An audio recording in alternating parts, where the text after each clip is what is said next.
Muzan किबुत्सुजी the demon king, क्या आप जानते हैं पहले वो भी एक इंसान हुआ करता था। उसने अपनी ज़िंदगी के शुरुआती 20 साल इंसान के तौर पर व्यतीत किए हैं, पर उसकी ज़िंदगी में ऐसा क्या हो गया कि उसे एक डीमन बनना पड़ा। आज की वीडियो में हम उसके कंप्लीट पास्ट को डिस्कस करने वाले हैं। उबियास की फैमिली का उससे क्या रिलेशन है और हानाफुडे इरंग से वो क्यों डरता है। ये कहानी शुरू होती है जब मुजान किबुत्सुजी पैदा होता है।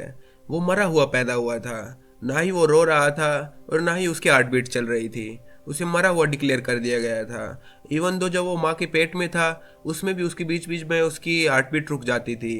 तो जब वो मरा हुआ पैदा हुआ तो उसका अंतिम संस्कार होने वाला था। अंतिम संस्कार होने ही वाला था, इतने ही वो एकदम से रोने लगता है। फिर जैसे ही वो रोने लगता है उसके अंतिम संस्कार को रोक दिया जाता है, लेकिन बाद में पता चलता है उसकी एक ऐसी बीमारी है कि वो 20 साल के बाद तक नहीं जी पाएगा। मतलब वो 20 साल के आसपास तक मर जाएगा। उसे एक ऐसी लाइलाज बीमारी हो गई थी जिसका कोई इलाज नहीं है। एट द एंड उसे मरना ही पड़ेगा। मुजान मरने के डर से काफ़ी परेशान हो गया था। वो मरना नहीं चाहता था। उसने पूरी कोशिश की अपने आप को ठीक करने की, पर कोई भी डॉक्टर उसे ठीक नहीं कर पा रहा था।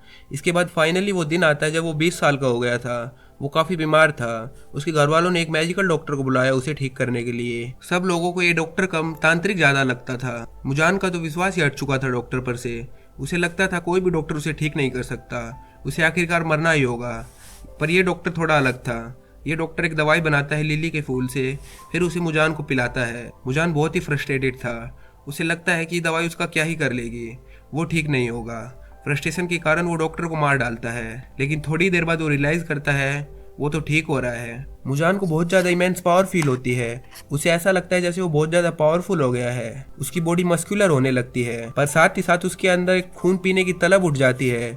मतलब उसे जिंदा रहने के लिए और स्ट्रांग होने के लिए वुमेन्स को खाना पड़ेगा। फिर कुछ ही समय बाद उसे पता चलता है कि वो सनलाइट में नहीं जा सकता। अगर वो सनलाइट में जाएगा तो वो मर जाएगा, पर उसे तो इमोर्टल होना था। अब उसे एक चीज़ मार सकती है। उसके अंदर मौत का डर फिर से शुरू हो जाता है। वो सोचता है मुझे इस सनलाइट का तो कुछ करना पड़ेगा। इसीलिए वो सनलाइट से बचने के लिए नए नए एंटीडोट ढूंढना शुरू कर देता है। उसने डॉक्टर को दवाई बनाते हुए देखा था। उसने देखा था कि डॉक्टर ने लिली के फूल का यूज़ किया है दवाई बनाने में, तो वो लिली के फूल को ढूंढना शुरू कर देता है। और इसी के साथ साथ वो नए डीमंस को बनाना भी शुरू कर देता है। वो सोचता है क्या पता म्यूटेशन से कोई ऐसा डीमन जनरेट हो जाए जो सनलाइट को कॉन्कर कर ले। मतलब सनलाइट उसका कुछ नहीं बिगाड़ सकती। अगर ऐसा कोई डीमन फॉर्म होता है तो उसे बस उस डीमन को ईट करना है, फिर उसकी सारी की सारी पावर्स उसके पास भी आ जाएंगी। मतलब वो भी सनलाइट में जा सकता है। फिर वो पूरी तरह से इमॉर्टल हो जाएगा, उसे कोई नहीं मार सकता। फिर मुजान काफ़ी सालों तक लिली के फूल को ढूंढने की कोशिश करता है, लेकिन उसे वो लिली का फूल नहीं मिल रहा था। फिर फाइनली वो दिन आता है जब मुजान का सामना होता है योरिची से। योरिची डीमन स्लेयर वर्ल्ड का सबसे पावरफुल डीमन स्लेयर है, जो कि हानाफुडा इयरिंग्स पहनता है। योरिची ने ही सन ब्रीदिंग को क्रिएट किया था, जो कि मोस्ट पावरफुल ब्रीदिंग टेक्निक है। जैसे ही मुजान का सामना योरिची से होता है, वो सोचता है ये भी एक ऑर्डिनरी डीमन स्लेयर है, ये मेरा क्या ही बिगाड़ लेगा, क्योंकि मुजान तो इमोर्टल है, उसे कोई भी मार नहीं सकता, उसे बस सनलाइट ही मार सकती है। योरिची मुजान के इंटरनल ऑर्गन्स को देखकर चौंक जाता है। मुजान की बॉडी में 7 हार्ट्स और 5 ब्रेन है, पर योरिची की सन ब्रीदिंग मुजान को और पावर कर देती है। पहली बार ऐसा हुआ था जब मुजान को किसी डीमन स्लेयर से डर लगा हो। योरिची मुजान को एक तरफा हरा देता है। मुजान योरिची के सामने नहीं टिक पाता, इसलिए वो बच के भागने की कोशिश करता है। मुजान अपनी बॉडी को बर्स्ट करके 1800 पीसेस में डिवाइड कर लेता है ताकि वो बच के भाग सके। बेसिकली मुजान पहली बार किसी से फाइट में हारता है। वो भागने की कोशिश करता है, पर योरिची की स्पीड अनबीटेबल थी। वो 1500 के अराउंड पीसेस को डिस्ट्रॉय कर देता है, पर कुछ पीसेस भागने में सक्सेसफुल हो जाते हैं। इस तरह मुजान किबुत्सुजी योरिची से बच के भागने में सक्सेसफुल होता है। वो योरिची से इतना डर जाता है कि जब तक योरिची जिंदा रहता है तब तक वो छुपकर लाइफ स्पेंड करता है। उसके बनाए हुए डीमंस उसके सब काम करते हैं। वो योरिची के मरने का इंतजार करता है। फाइनली योरिची ओल्ड एज के कारण मर जाता है। इसके बाद ऐसा कोई डीमन स्लेयर नहीं आया जो कि उसे हरा सके। इसलिए आपने देखा होगा मुजान हानाफुडा इयरिंग से कितना डरता है। वो जानता है सिर्फ एक ही ब्रीदिंग उसका कुछ बिगाड़ सकती है, वो है सन ब्रीदिंग, और ये ब्रीदिंग सिर्फ योरिची को आती थी। वो इसीलिए इन इयरिंग्स से डरता है। इसलिए वो इन इयरिंग्स की वजह से ही टांजिरो की फैमिली को खुद मारने के लिए जाता है, क्योंकि योरिची का टांजिरो की फैमिली से कुछ रिलेशन है। इसके बारे में किसी और वीडियो में बात करेंगे, नहीं तो वीडियो बहुत ज़्यादा लंबा हो जाएगा। तो मुजान का अल्टीमेट गोल है immortality, and second thing is Hanafuda earrings वालों को मारना, बिकॉज ये भी उसे मार सकते हैं। ओवर द ईयर्स वो सभी सन ब्रीदिंग यूजर्स को मार देता है, बस टांजिरो ही एकमात्र सन ब्रीदिंग यूजर जिंदा रह जाता है। अब आप सोच रहे होंगे डीमन स्लेयर कॉर्प्स कैसे स्टार्ट हुई होगी। क्या योरिची ने डीमन स्लेयर कॉर्प्स को स्टार्ट किया था? तो मैं आपको बता दूं, कागे ओबुस्की के एंसिस्टर ने डीमन स्लेयर कॉर्प्स को स्टार्ट किया था। बट उन्होंने ऐसा क्यों किया था?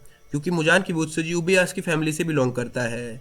जब वो पैदा होता है तो उसके बाद से उबेयास की फैमिली पे कर्स हो जाता है कि वो अर्ली 20s में इलनेस से मर जाएंगे, और ये कर्स मुजान के मरने के बाद ही ठीक होगा। इसी वजह से वो डीमन स्लेयर कॉर्प्स को रन कर रहे हैं। तो फिर जैसे ही उसे पता चलता है कि डीमन स्लेयर करके कोई ऑर्गेनाइजेशन एग्जिस्ट करती है, तो फिर वो भी अपनी एक टीम फॉर्म करता है 12 किजुकीज, जिनका एक ही एम है आशिराज को मारना एंड लिली फ्लावर को ढूंढना। पर आपने देखा होगा मुजान अपर मून 1 की काफ़ी रिस्पेक्ट करता है, और सच बताऊं तो वो उसे भी पता है कि वही एकमात्र डीमन है जो कि मुजान को भी मार सकता है। नॉट इजीली, बट हाँ उसके पास वो पोटेंशियल है, क्योंकि एक्चुअल में अपर मून 1 योरिची का ट्विन ब्रदर है। अब आप सोच रहे होंगे वो डीमन कैसे बना? जेलेसी के कारण। वो वर्ल्ड स्ट्रॉन्गेस्ट स्पोर्ट्समैन बनना चाहता था, पर योरिची उससे बहुत ज़्यादा स्ट्रॉन्ग था। कोकोशिबो योरिची से आगे निकलने के लिए मून ब्रीदिंग बनाता है, जो कि डीमन स्लेयर वर्ल्ड की सेकंड स्ट्रॉन्गेस्ट ब्रीदिंग स्टाइल है। बट इसके बाद भी वो योरिची को सरपास नहीं कर पाता, बिकॉज योरिची की सन ब्रीदिंग का कोई मुकाबला नहीं था। वो बेसिकली अनबीटेबल था। इसी वजह से कोकोशिबो स्ट्रॉन्ग होने के लिए डीमन बन जाता है। इवन दो मैं आपको बता दूं, कोकोशिबो सेकंड स्ट्रॉन्गेस्ट डीमन स्लेयर था, बल्कि कोकोशिबो अकेले ही डीमन किंग मुजान किबुत्सुजी को मार सकता था। इसीलिए मुजान उसे ऑफर देता है, तुम डीमन बन जाओ, फिर तुम योरिची से भी पावरफुल बन जाओगे और तुम इमोर्टल भी हो जाओगे। कोकोशिबो मुजान के ऑफर को एक्सेप्ट कर लेता है। इसी वजह से मुजान कोकोशिबो की रिस्पेक्ट करता है। आफ्टर ऑल योरिची के मरने के बाद डीमन स्लेयर कॉर्प्स काफ़ी वीक हो गई थी और सन ब्रीदिंग यूजर्स भी खत्म हो गए थे। करंट टाइम को देखा जाए तो डीमन स्लेयर कॉर्प्स काफ़ी वीक है। इवन मुजान एक साथ काफ़ी सारे आशिराज को मार सकता है, बट वो रिस्क नहीं लेना चाहता, इसीलिए उसने अपर मून्स को बनाया है।